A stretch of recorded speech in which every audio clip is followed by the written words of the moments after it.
Aloha. So this is about desires. We have two types of desires. One is coming deep from inside, from that primitive brain, from the reptilian brain. The other type is coming from our mind.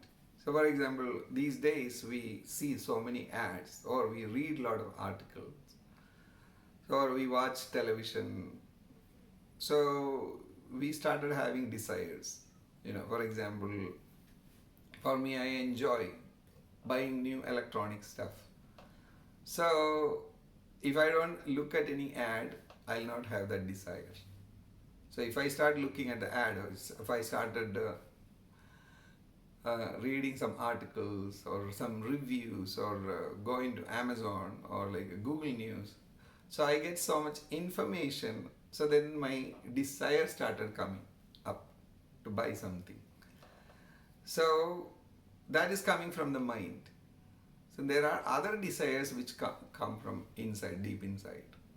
So for example, imagine my shoes. I don't have many shoes, and my shoes, one of my shoes, my favorite shoes is breaking down. Then all of a sudden this desire comes. It's coming from inside, coming from the feeling brain.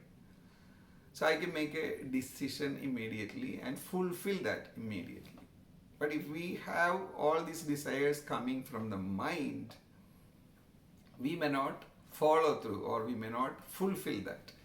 So this is one of the reasons people set goals during New Year's, they don't last.